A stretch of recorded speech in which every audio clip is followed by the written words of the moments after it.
दोस्तों, आप सभी लोग या हम लोग कंफ्यूजन में रहते हैं कि ट्रांसफार्मर स्टैटिक मशीन है या फिर स्टैटिक डिवाइस है। दो तरह की बातें रहती हैं स्टूडेंट्स के बीच में या टीचर्स के बीच में, को डिफाइन नहीं कर पाते कि ये स्टैटिक मशीन है या फिर डिवाइस है।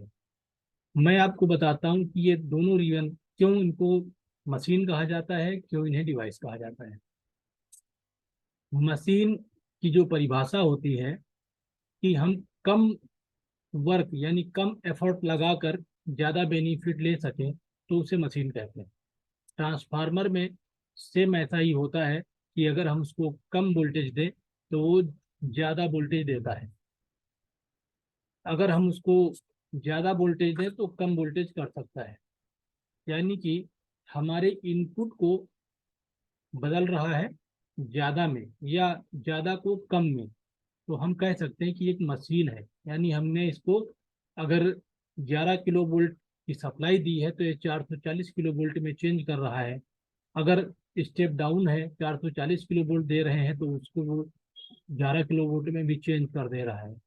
तो मशीन की भी यही परिभाषा होती है कि कम इनपुट देकर हम ज़्यादा इनपुट ले लें। इस तरीके से हम इसको कहेंगे ये एक मशीन है। स्टैटिक मशीन क्यों कहते हैं? क्योंकि इसके पास कोई भी मूविंग पार्ट नहीं है, ना ही रोटेटिंग है ना ही मूविंग है।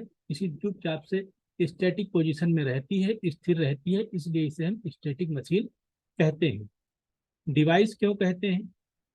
स्टैटिक डिवाइस भी कहते हैं इसको। स्टैटिक डिवाइस इसलिए कहते हैं क्योंकि इसके अंदर कोई मैकेनिज्म वर्क नहीं करता है। कोई भी पार्ट जो कि लोहे का आयरन पार्ट है या मैकेनिकल पार्ट इसके अंदर मूव नहीं करता है।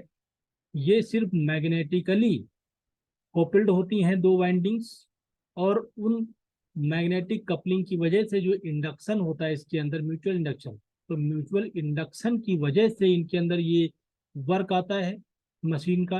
यानी कि आउटपुट या इनपुट जो हमारा डिक्रीज होता है, इंक्रीज होता है, तो ये सिर्फ mechanical coupling and mutual induction की वजह से होता है, जो कि एक डिवाइस है। मशीन, अगर हमारे पास कोई मशीन होती तो मशीन में कोई मूविंग पार्ट होता है। यहाँ पर बिना विदाउट मूविंग सिर्फ वो हम उसको फील कर सकते हैं, मैग्नेटिक इंडक्शन है मैग्नेटिक को, बस। तो डिवाइस जो होती है इलेक्ट्रॉनिक डिवाइस, तो इसी तरीके की होती है कि वो उसका कोई पार्ट हिलता नहीं है और वो वर्क करता है, जैसे एम्पलीफायर। इस तरह का जो बिहेवियर है ट्रांसफार्मर का, ये विदाउट मूविंग वो वोल्टेज को स्टेप अप या स्टेप डाउन कर सकता है, इसलिए हम इसको डिवाइस कहते हैं।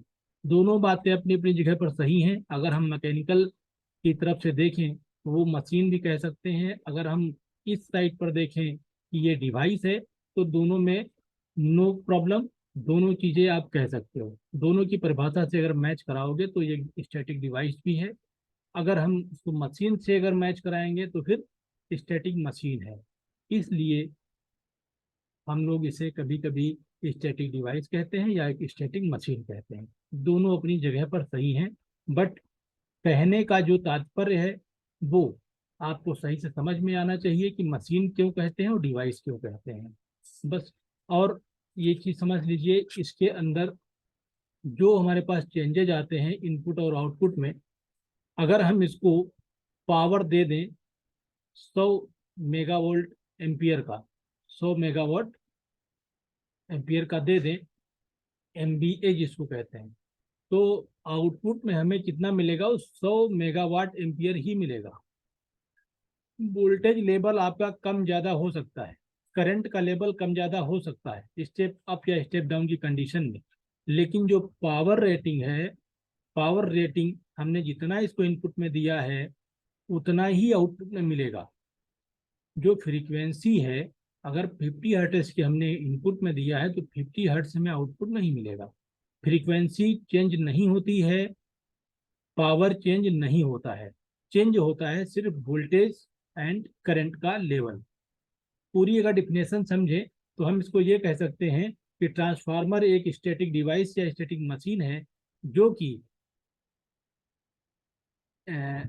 इनपुट में जो वोल्टेज होगा उसको स्टेप अप ट्रांसफार्मर के लिए मैं बता रहा हूँ कि इनपुट वोल्टेज को वो बढ़ा देता है और करंट को घटा देता है, ये स्टेप अप ट्रांसफार्मर है। लेकिन frequency no change, frequency constant रहती है, पावर कांस्टेंट रहता है। स्टेप डाउन ट्रांसफार्मर के लिए हमारे पास वोल्टेज को कम कर देता है, करंट को बढ़ा देता है, फ्रीक्वेंसी कांस्टेंट रहती है, पावर कांस्टेंट रहता है। तो ये इसकी डिफिनेशन थी, और ये था कि हम मशीन क्यों कहते हैं, स्टैटिक डिवाइस क्यों कहते हैं। अगर ये अच्छा लगा होगा तो चैनल को सब्सक्राइब कर लीजिएगा, शेयर कर दीजिएगा और लाइक जरूर करिएगा। धन्यवाद। हम वीडियो को अपने समाप्त करते हैं। अगले वीडियो पाने के लिए बेल आइकन को जरूर दबा दीजिएगा।